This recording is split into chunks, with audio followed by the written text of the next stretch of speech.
Hello children, welcome to असा education. आज हम आपको लिखवाएंगे संस्कृत में निबंध गाय पर। तो आइए देखते हैं कि गाय पर निबंध कैसे लिखा जाएगा। तो आइए शुरू करते हैं। अस्माकं देशस्य सर्वश्रेष्ठा पशु गौ अस्ति। अस्माकं देशस्य हमारे देश का सर्वश्रेष्ठ पशु सबसे श्रेष्ठ पशु गौ अस्ति गाय है। हमारे देश की सबसे श्रेष्ठ पशु गाय है। अस्माकं देशे धेनुम गौ माता इति मतः। हमारे देश में गाय को गौ माता ऐसा मानते हैं। धेनु महिम्ना वर्णन वेदेषु अपि कृतम अस्ति। गाय की महिमा का वर्णन वेदों में भी किया जाता है। गौ अस्मभ्यम मधुरम दुग्धम ददाति। गाय हमारे लिए मीठा दूध देती है। गौ दुग्धेभ्य दधि घृतम च जायते। गौ दुग्धेभ्य गाय के दूध से दही, घृतम घी, चा और। तो गाय के दूध से दही और घी जायते उत्पन्न होता है। गौ घृतम अतीव पवित्रम मन्यते। गाय का घी बहुत पवित्र माना जाता है।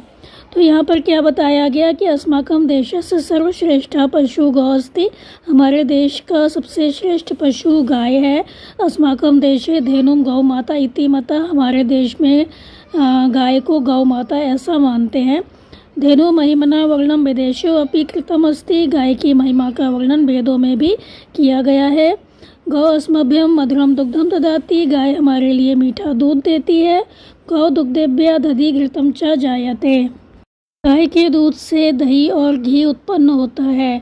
गौ घृतम अतीव पवित्रम मन्यते। गाय का घी बहुत पवित्र माना जाता है। फिर धेनु दुग्धम पौष्टिकम गुणैः परिपूर्णम भवति। गाय का दूध पौष्टिक गुणों से परिपूर्ण होता है। गौमूत्रेण चर्म रोगस्य नाशः भवति। गाय के मूत्र से चर्म रोगों का नाश होता है। गौविष्णा उर्वरकस्य निर्माणं भवति। गाय के गोबर से खाद का निर्माण होता है। तथा च उपलेपनम ईंधनम कार्य प्रयुज्यते। तथा उपलों का कंडों का ईंधन के कार्यों में प्रयोग होता है। गौ अस्माकं बहु उपकारम करोति। गाय हमारा बहुत उपकार करती है। गौवत्सः वृषभा भवन्ति। गाय के बच्चे ही वृषभ बनते हैं, बैल होते हैं। वृषभा हलेन क्षेत्राणि कर्षन्ति। बैल हल से खेत को जोतते हैं। तो यहाँ तक क्या बताया गया कि धेनु दुग्धम पौष्टिकम गुणैः परिपूर्णम भवति। गाय का दूध पौष्टिक गुणों से परिपूर्ण होता है। गौमूत्रेण चर्म रोगस्य नाशः भवति। गाय के मूत्र से चर्म रोगों का नाश होता है। गौविष्णा उर्वरकस्य निर्माणं भवति। गाय का जो गोबर होता है वो खाद के निर्माण के लिए होता है, मतलब खाद बनती है।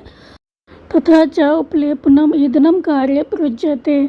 और उपलों का कंडों का ईंधन के कार्यों में प्रयोग होता है।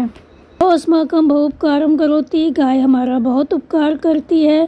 गौवत्सः वृषभा भवन्ति। गाय के बच्चे जो होते हैं वो ही बैल होते हैं। वृषभा हलेन क्षेत्राणि कर्षन्ति।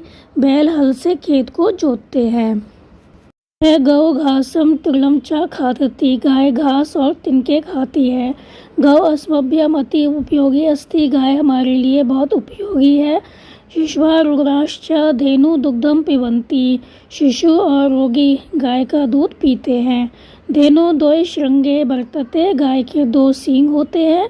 तस्य एकम दीर्घ पुच्छम अस्ति। उसकी एक लंबी पूंछ होती है। तो यहाँ पर क्या बताया गया कि गाय घास और तिनके खाती है। गौ अस्मभ्यम अति उपयोगी अस्ति। गाय हमारे लिए बहुत उपयोगी होती है। शिशुः रुग्णाश्च धेनु दुग्धम पिबन्ति।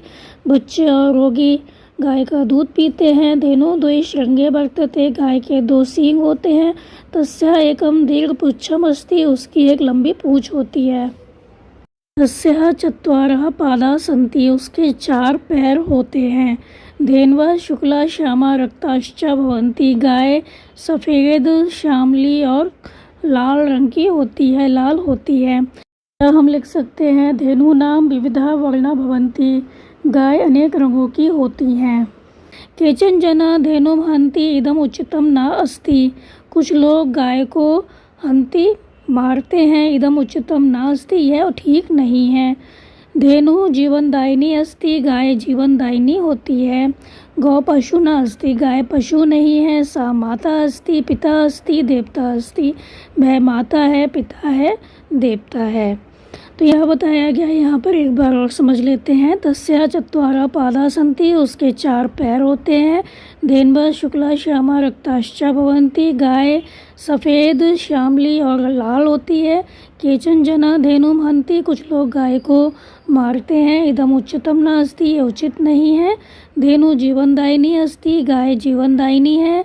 गौ पशु न अस्ति, गाय पशु नहीं है। सा माता अस्ति, पिता अस्ति, देवता अस्ति। वह माता है, पिता है और देवता है। मतलब जो गाय होती है उसको हम अपनी माता मानते हैं, पिता मानते हैं और देवता मानते हैं, क्योंकि हमारे यहाँ गाय पूजी जाती है, माता के समान पूजी जाती है।